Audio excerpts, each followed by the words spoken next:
ಸ್ನೇಹಿತರೆ, ನಮ್ಮ ಚಾನಲ್ಗೆ ನಿಮ್ಮೆಲ್ಲರಿಗೂ ಸ್ವಾಗತ.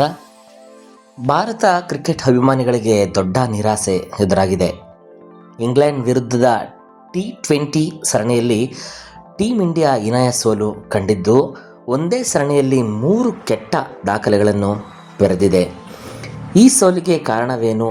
ಯಾವ ಆಟಗಾರರು ನಿರೀಕ್ಷೆ ಮೂಡಿಸಿದರು? ಯಾವ ತಪ್ಪುಗಳು ಭಾರತವನ್ನು ಸೋಲಿನತ್ತ ತಳ್ಳಿದವು? ಈ ವಿಡಿಯೋದಲ್ಲಿ ಸಂಪೂರ್ಣ ಮಾಹಿತಿ ತಿಳಿಯೋಣ ಬನ್ನಿ.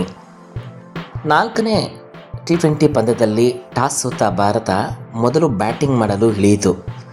ಆರಂಭದಲ್ಲೇ ಪ್ರಮುಖ ಬ್ಯಾಟರ್ಗಳು ಬೇಗನೆ ಔಟ್ ಆದ ಕಾರಣ ತಂಡ ಒತ್ತಡಕ್ಕೆ ಸಿಲುಕಿತು. ಆದರೆ ಶ್ರೇಯಸ್ ಅಯ್ಯರ್ ಅದ್ಭುತ ಬ್ಯಾಟಿಂಗ್ ಪ್ರದರ್ಶಿಸಿ ಅವರು ಕೇವಲ 49 ಎಸೆತಗಳಲ್ಲಿ ಅಜೇಯ 80 ರನ್ ಗಳಿಸಿದರು. ಅವರ ಇನ್ನಿಂಗ್ಸ್ನಲ್ಲಿ 4 ಬೌಂಡರಿ ಹಾಗೂ 5 ಭರ್ಜರಿ ಸಿಕ್ಸರ್ ಸೇರಿದವು. ಶಿವಮ್ ದುಬೆ 20 ರನ್ ಗಳಿಸಿ ಸ್ವಲ್ಪ ಬೆಂಬಲ ನೀಡಿದರು. ಉಳಿದ ಬ್ಯಾಟರ್ಗಳು ದೊಡ್ಡ ಮೊತ್ತ ಕಲೆ ಹಾಕಲು ವಿಫಲರಾಗಿದ್ದಾರೆ. ಪರಿಣಾಮವಾಗಿ ಭಾರತ 20 ಓವರ್ನಲ್ಲಿ 7 ವಿಕೆಟ್ ನಷ್ಟಕ್ಕೆ 158 ರನ್ ಗಳಿಸಿತು.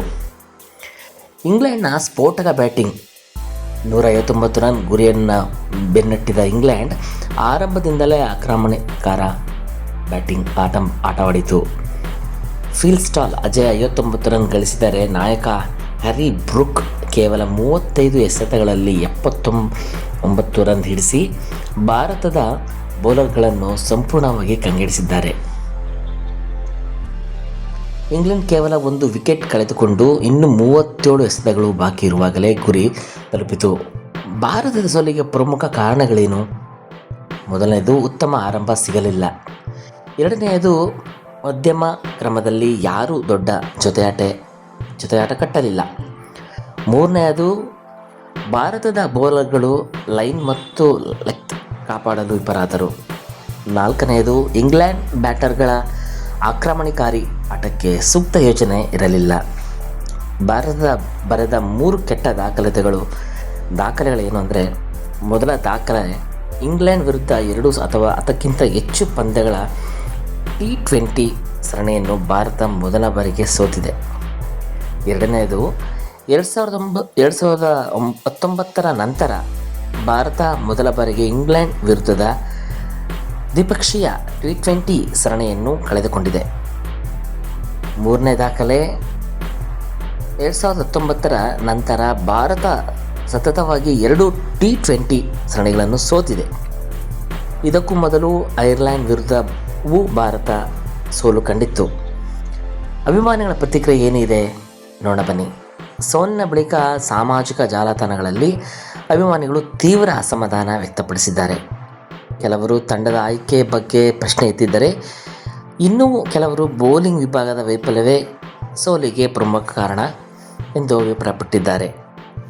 ಮತ್ತೊಂದೆಡೆ ಶ್ರೇಯಸ್ ಅಯ್ಯರ್ ಅವರ ಹೋರಾಟದ ಇನ್ನಿಂಗ್ಸ್ಗೆ ಸಾಕಷ್ಟು ಮೆಚ್ಚುಗೆ ವ್ಯಕ್ತವಾಗಿದೆ. ಮುಂದೇನು? ಈ ಸರಣಿಯ ಸೋಲಿನ ಬಳಿಕ ಭಾರತ ತಂಡ ತನ್ನ ತಪ್ಪುಗಳನ್ನು ಸರಿಪಡಿಸಬೇಕಾದ ಒತ್ತಡದಲ್ಲಿದೆ. ಬ್ಯಾಟಿಂಗ್, ಬೌಲಿಂಗ್ ಹಾಗೂ ಫೀಲ್ಡಿಂಗ್ 3 ವಿಭಾಗಗಳಲ್ಲೂ ಸುಧಾರಣೆ ಅಗತ್ಯವಿದೆ.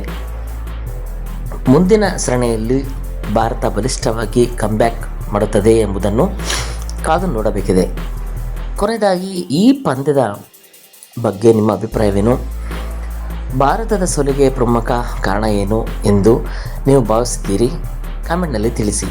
ಇಂತಹ ಕ್ರಿಕೆಟ್ ಹಾಗೂ ಬ್ರೇಕಿಂಗ್ ನ್ಯೂಸ್ ವಿಡಿಯೋಗಳನ್ನು ಪ್ರತಿದಿನ ನೋಡಲು ನಮ್ಮ ಚಾನಲ್ ಅನ್ನು ಸಬ್ಸ್ಕ್ರೈಬ್ ಮಾಡಿ. ವಿಡಿಯೋ ಇಷ್ಟವಾದರೆ ಲೈಕ್ ಮಾಡಿ ಮತ್ತು ನಿಮ್ಮ ಸ್ನೇಹಿತರೊಂದಿಗೆ ಶೇರ್ ಮಾಡಿ.